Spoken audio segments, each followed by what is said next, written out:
જીવનમાં હા ભરો તો આપણા બધા સત્સંગ સાંભળીએ પણ આપણા જીવનમાં ઉતરતો નથી. એટલે આપણા જીવનમાં ખાસ ઉતારવાની જરૂર છે. સત્સંગ મહાપુરુષના એક એક શબ્દ આપણા જીવનમાં ઉતારવાના છે. કારણ કે મનુષ્ય જન્મ અણમોલ એટલે સંતોનું જે શબ્દ છે ને બ્રહ્મ વાક્ય છે.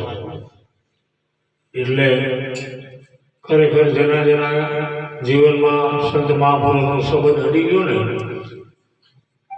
એ જીવનો બેડો પાર થઈ ગયો. એટલે આપણે ભજનનો દોર લેવો છે કે સત્સંગનો?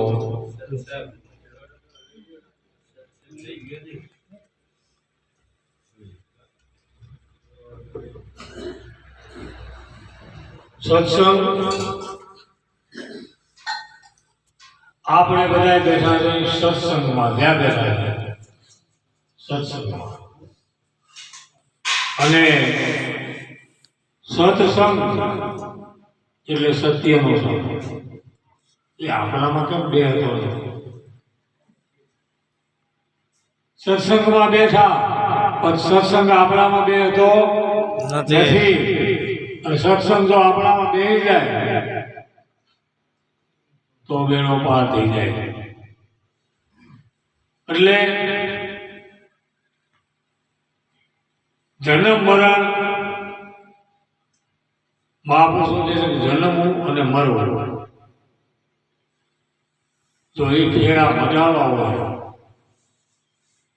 તો મહાપુરુષનું સાનિધ્ય લેવું પડે ને લેવું પડે. કદાપે તમારા ફેરા મટે નહીં. કારણ કે હજારો સંતોનો મત અને પોતે પોતાને ઓળખા વગર મેળ પડે નહીં. એટલે આપણે દોડાદોડી ચારે પર કરી રહ્યા છે પણ આપણને ઓળખ નથી. અને જો આપણી ઓળખ થઈ જાય તો મેળ પડી જાય. એટલે સરદાર બાપુ કહે છે હતો ગયો તું ક્યાં અને આવ્યો તું ક્યાં અને પાછો જવાનો તું ક્યાં. હવે પાછો ક્યાં જવાનું એની આપણને ખબર નથી. એટલે મહાપુરુષો મારા ઘરે ટકોર કરે છે કે ભાઈ તું કોણ? આપણે કોણ છે? મનુષ્ય જન્મ મળ્યો, મનુષ્ય અવસર મળ્યો તો આપણે કોણ એની આપણને ખબર નથી. બીજાની ખબર છે પણ આપણી પોતાની ખબર નથી. એટલે પોતે પોતાને જાણવા માન મળ્યો મનુષ્ય અવસર પણ પોતે પોતાને જાણ્યા વગર ફેરો ફેલી ગયો. અને આપણે કઈક થોડા કઈ ગુમાનમાં ફરી જેમ અમુક એવું કહે છે કે ભાઈ ગુરુના શરણે ન જવું પડે. આ વસ્તુ એમને સમજાય બરોબર એવું છે કદાપી નથી. આપણે તો માનો કે રામકૃષ્ણ જેવાના આપણે રજ કહેવાય છતાં એના ગુરુના ચરણે જવું પડ્યું. બરોબર. રામની અંદર જ્યારે રામ મનુષ્ય અવસર રૂપે પ્રગટ થયા ત્યારે રામની અંદર જે રામ બોલી રહ્યો એ કોણ? રામની અંદર જે રામ બોલી રહ્યો છે એ રામ કયો? એ રામની ઓળખ કરવા માટે આપણે કોઈ મહાપુરુષના સાનિધ્યમાં જવું પડે ત્યારે ખબર પડે નહીં. એટલે ઘટોઘટની અંદર જે પરમાત્મા બોલી રહ્યો એ બોલતા પુરુષને આપણને ખબર નથી. આપણે એમ કહે કે હું બોલું છું એ અજ્ઞાનતા, આપણે બોલતા નથી. એટલે મહાપુરુષો કહે છે કે બોલે એ બીજું,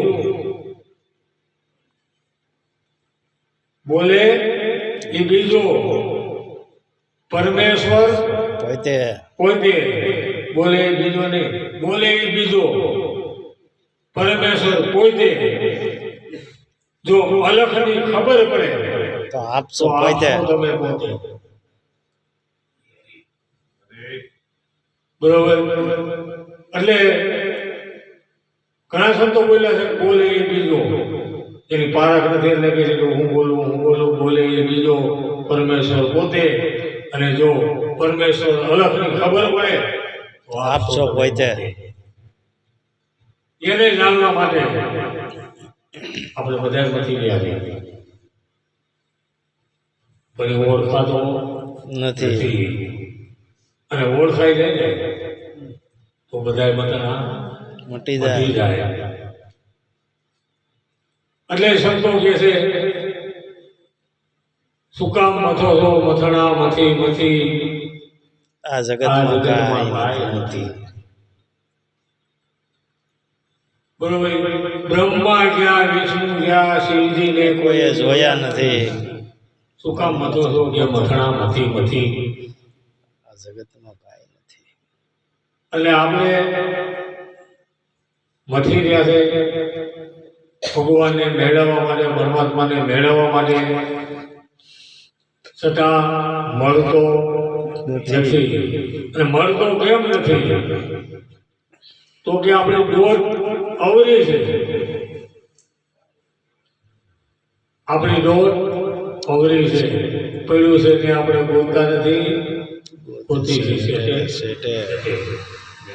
એટલે આપણે દોડાદોડીમાં થાકી જાય છતાં ઈશ્વર પરમાત્મા મળતો નથી. અને એ પણ ખોવાનો પણ નથી. ઈશ્વર ખોવાય એવો છે નહીં. જેને આખું જગત બનાવ્યું એ ખોવાય નહીં. જેને આખું વિશ્વ બનાવ્યું બરોબર, એ મૂર્તિમાં આવે નહીં. એ આવડી મૂર્તિમાં આવે. સંતો મહાપુરુષો જે મૂર્તિ બિહારી ને એને એવું કીધું છે કે ભાઈ આવા આપણા સંત મહાપુરુષો ભગવાન હતા, એના માટે છે અને મૂર્તિ બિહારી. બાકી ઈશ્વર અમાપ છે, કોઈ માપમાં આવ્યો છે નહીં. પૃથ્વીથી પોળો અને આકાશથી પણ મોટો, પવનથી પણ પાતળો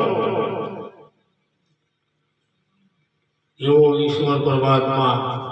આદમ હે પરંપરા, આવે નહીં, જાય નહીં, વધે નહીં, ઘટે નહીં, કાયમ રહે કીર્તારા. એવો ઈશ્વર પરમાત્મા છે. એ કોઈ સીમામાં આવ્યો છે નહીં. પવનથી પાતળો, તો પવનથી પાતળું શું? જ્ઞાન. ગીતાજીમાં ભગવાને કીધું પવનથી પાતળું પણ જ્ઞાન છે. હે અર્જુન, જ્ઞાની તો કે મારો આત્મા છે, જ્ઞાની મારો આત્મા છે. બરોબર. એટલે હે અર્જુન તું જ્ઞાનને જાય અને સંપૂર્ણ યોગ હું તને કહું છું એને તું જાય. હવે આપણે કઈક જરાક આપણને મળી ગયું ને આપણને મળી ગયું એવું નથી. મહાપુરુષોનો મત છે કે હે અર્જુન, એવા કોઈ તત્વો લેતા મહાપુરુષના શરણે જાય છે જેથી હું કોણ અને હરિ કોણ એને તને ખબર પડે. અને ઘણા મહાપુરુષો દાસીને પૂરી ગયું સબુદેને સાચા સંતોની માથે ભક્તિ કર્યા તો ખોટા એ છે ભાઈ એ એમ કીધું ને સાચા. એટલે ખરેખર આપણા કાંઈક આવો ભાગ્ય છે કે આપણે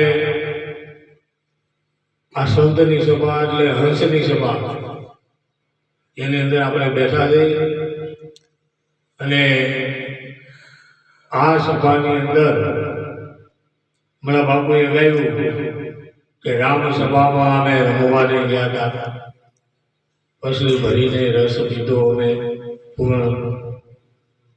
હવે ખરેખર તો આ સભા રામની કહેવાય અને એ સભાની અંદર આપણે બેઠા છીએ. એટલે આપણા કંઈક ફાયદો છે અને સંતો મહાપુરુષો તો ફેરે ફેરે ટકોર કરે છે કે ભાઈ કોઈ સંત મહાપુરુષનું શરણ લઈ લો, કોઈ સંત મહાપુરુષનું શરણ લઈ લો જેથી તમારા જીવન સફળ થઈ જાય. છતાં આ મન કેમ માનતું નથી, કેમ હળક ગળક થાય? આ જોત જોતામાં આપણા દિવસો વયા ગયા, હજી પણ વયા જવાના. બરોબર. તો ખરેખર મનુષ્ય અવસર તો જે લાવો છે ને અનુમોલ છે અને એ લાવો લઈ લ્યો. ફેર વખત આ મનુષ્ય જન્મનો લાવો મળશે ને, મનુષ્ય જન્મ મળશે ને. અને ખરા એવું કહે છે ભાઈ મનુષ્યના મનુષ્ય જ થાય, એવું પણ છે નહીં, કદાપી નથી.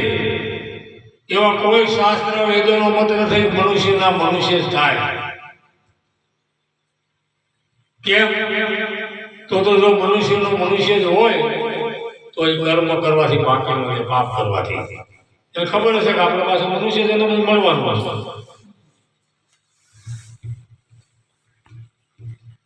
જેવા કર્મ કરો એવું તમને બંધન છે.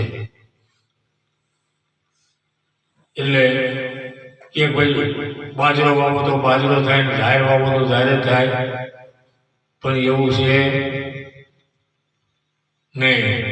એમાં ખારો પાટ આવે, ખારા પાટમાં વાવો તો કાંઈ પણ વધે નહીં. એના જેવું છે મનુષ્યનું મનુષ્ય કદાચ હોય નહીં. અને જો મનુષ્યનું મનુષ્ય થાય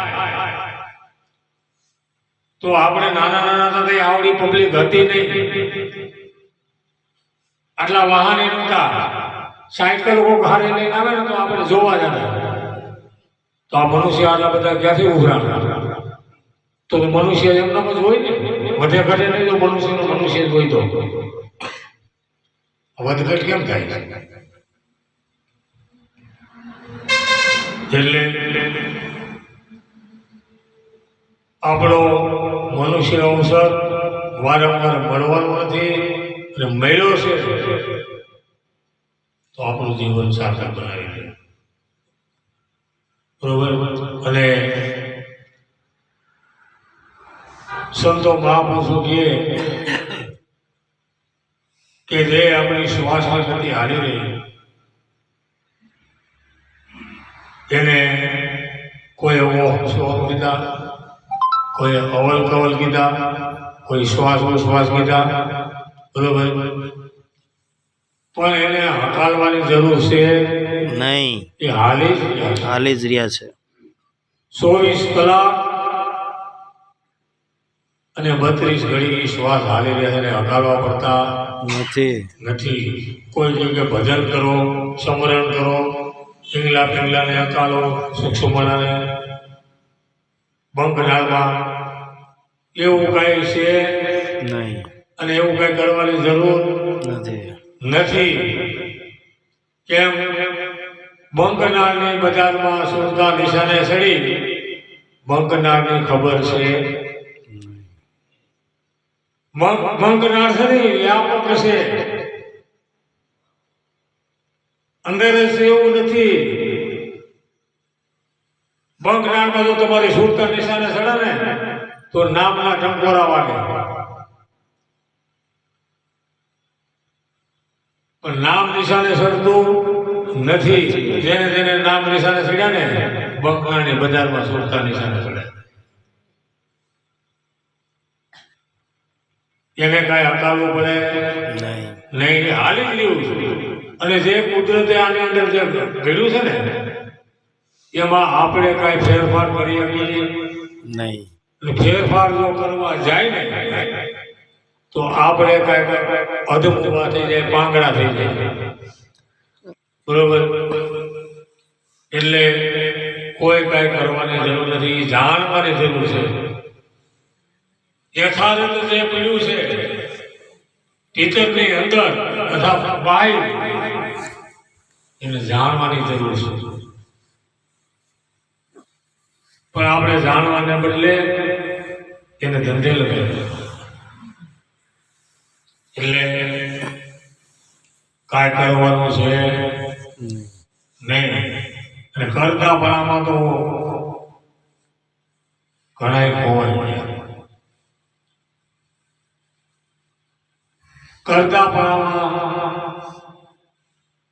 ઘણા સાધુના ખોખા ઉડી ગયા, બાબા જેના પાસે રાપડા થઈ ગયા. અને સંત મહાપુરુષનું આપણે સાંભળતા નથી. કેમ? રામદેવજી મહારાજ ના પાડે છે એ અર્બુજી ક્રિયા રહિત કર્મ તારું, અને ક્રિયા કરીશ તો તું ધર્મ જાય સારી. અને સાહેબ કબીર બોલ્યા કે ઓઠકંઠ હલે નહીં, ઓઠકંઠ હલે તો ક્રિયા. બાકી ભજન કરવામાં ઓઠકંઠ હલાવવા પડે નહીં. અને અર્જુનને પણ ભગવાન કહે છે કે હે અર્જુન, કોઈ ક્રિયા વડે હું તને નહીં મળું. ન મળું જપથી, ન મળું તપથી, ન મળું હવનથી, ન મળું વ્રતથી, નિયમથી, કોઈથી નહીં મળવું. તો તમને કે મેળવવા માટે તો કે કોઈક મહાપુરુષ સલાહ લઈ. ને એવા કોઈ મહાપુરુષનો ભેટો થઈ જાય ને તેથી આ જીવ પલમાં, એક પલમાં વિરામ પામી જાય. કારણ કે એમાં વાર લગાડે નહીં. ગુરુના શરણે જાય પછી એમ કે હવે તમને 6 મહિના પછી સમજાય, વર્ષથી પછી સમજાવે. બરોબર? તો 11 તો પૂનમો રે. આવો ગુરુનો દાવો કોઈ હોય નહીં. અને 6 મહિના પછી જો સમજાય તો ગુરુને ખબર નથી હું હોયો જાય છે, શેર હોયો જાય. એ ગુરુને ખબર છે નહીં. ત્યાં વાયદો જ ના હોય. તોરલે ત્રણ રારિયા સાસરીઓને સદી જેસે લગ્ન જોટો ને પલમાં કીધો પીર. નાવડામાં બેઠો ને હમે કિનારે જોજે તો પીર થઈને પૂજાવા માંડ્યો. ને વાર લાગે નહીં. વાર લાગે. આ મહાપુરુષોનો પદ વાર લાગે તો એને સંતનો કહેવાય. આ ડકોર સાપ વાળો અને જો દર્શન ન થાય તો એને સંત કહેવામાં ન આવે. એટલે સંતો જેને જેને મહાપુરુષો મળ્યા એને વાર લગાડી નથી. એને ભજન કરવાનું હોતું. કારણ કે સદગુરુ મળે ને ત્યાં પૂરું, ગુરુ મળે ત્યાં પૂરું. બરોબર? કારણ કે તમારા અનંત જન્મના જે કર્મો બાળી નાખ્યા જ્ઞાન અગ્નિમાં. હાલ કર્મથી તરત છોડાવે. સોય હમારો બી પોસા દે કે બહુ દરિયા કે આ સવારામ બાપા બોલ્યા હાલ કર્મથી છોડાવી નહીં. એ સદગુરુ. અને પોતાનો ધર્મ સમજાવે. કોઈનો ધર્મ આપણે સમજવો નથી. આપણો ધર્મ શું? આપણા ધર્મની આપણને ખબર નથી. પાપ તારો પ્રકાશ જાળે ધર્મ તારો કાયમ બીજા કોઈનું ન કીધું. પોતાનો ધર્મ શું? આની અંદર જે ગોઠવણી છે એનો ધર્મ બજાવી રહ્યા છે. આપણો ધર્મ શું? તો કે એ ખબર નથી. જ્યારે આપણો ધર્મ સમજાય ને એ જ સત સનાતન, પણ એ સમજાતો નથી. અને એ સમજાવે એવા કોક મહાપુરુષો, એટલે મહાપુરુષો બોલવું પડ્યું કે હે અર્જુન,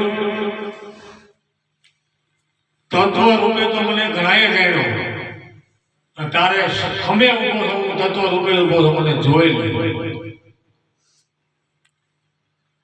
પણ અર્જુન કે પ્રભુ, તમે અને હું શરીર એક રૂપ છે, પણ જે તમારું તત્વાતીત સ્વરૂપ છે, ભગવાન અર્જુને કહે છે કે હે અર્જુન, જે મારું તત્વાતીત સ્વરૂપ છે એને જાણવા મારા કરોડો માગો,